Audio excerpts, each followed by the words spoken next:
para mahasiswa yang berbahagia, kita masih ya, melanjutkan ke ternary relationship ya. Jadi di sini ternary relationship berarti satu relasi memiliki 3 entitas, yaitu di sini contohnya 3 entitas. Yang pertama yayasan, yang kedua beasiswa, yang ketiga adalah mahasiswa. Kemudian relasinya yaitu menyediakan. Ini contoh dari ternary relationship. Kemudian kardinalitas relasi, yaitu menjelaskan hubungan batasan jumlah keterhubungan satu entiti dengan entiti yang lainnya. Jadi ini dia ketergantungannya antara entitas satu dengan entitas yang lain.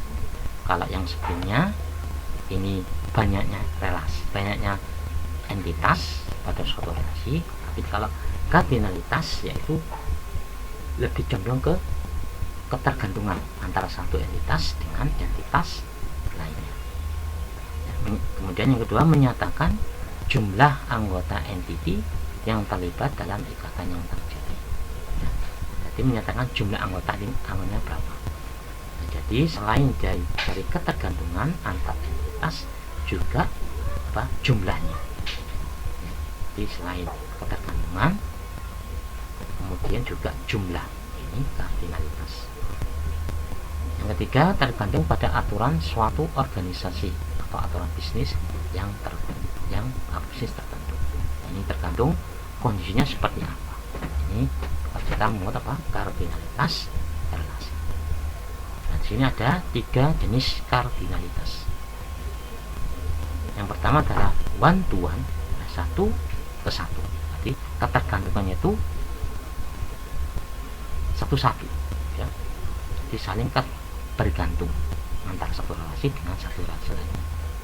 Kemudian one to many, nah, ini satu ke banyak atau many to one, banyak ke satu. Ini boleh dibolak-balik.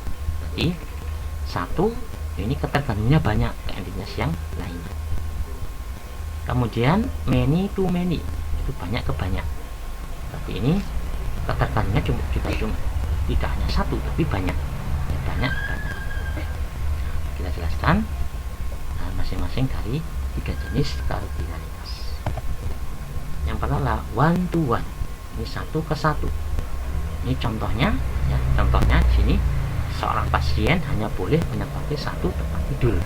Pasti ya, di pasien itu juga tergantung satu tempat tidur. Nah, tempat tidur itu juga pasti ditempati oleh satu pasien. Ini pasti ketergantungannya satu. Contoh lainnya Contohnya lainnya adalah penumpang ya, penumpang kereta api, maka dia pasti memiliki satu tempat duduk. Nggak mungkin satu orang itu memiliki 2 tempat duduk. Pasti dia memiliki satu orang pasti memiliki satu tempat duduk. Dengan kita balik, satu tempat duduk juga satu ditempati oleh satu penumpang kereta api. Nah, ini tadi ketergantungannya satu, one to one, satu ke satu. Ini contoh satu tempat tidur hanya boleh ditempati seorang pasien ya. Contohnya popok ini patinya A11, titik B12, Andi A12. Ini one to one. Kemudian yang kedua adalah one to many, jadi satu ke banyak. Ini contohnya seorang pegawai hanya boleh bekerja di satu departemen ya. Jadi satu pegawai itu hanya boleh bekerja di satu departemen. Namun kalau kita balik, satu departemen itu bisa mempekerjakan banyak orang. Ini one to many. Jadi satu orang bisa hanya menempati satu departemen. Tapi satu departemen itu dipekerjakan atau menempati banyak orang. Ini one to many. Contohnya seperti ini ya. Contohnya pegawai dia bekerja ini satu, berarti satu departemen. Namun departemen itu memperkerjakan M di banyak pegawai. Contohnya Popok dia bekerja di departemen pertanian, titik di departemen pertanian. Andi di departemen peternakan.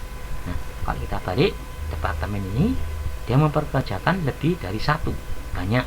Jadi departemen pertanian ini mempekerjakan Toto dan Titik. Kemudian departemen peternakan ini Andi. Ya, itu apa? One to many. Satu ke banyak, atau dibalik, banyak ke satu. Kemudian many to many, ya, dari banyak ke banyak.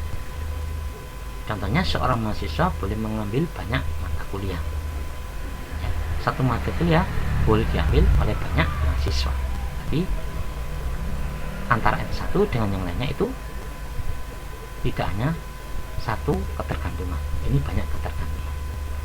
Ini contohnya mahasiswa mengambil banyak, M-nya banyak mata kuliah, dan mata kuliah juga diambil oleh banyak mahasiswa. Jadi many to many.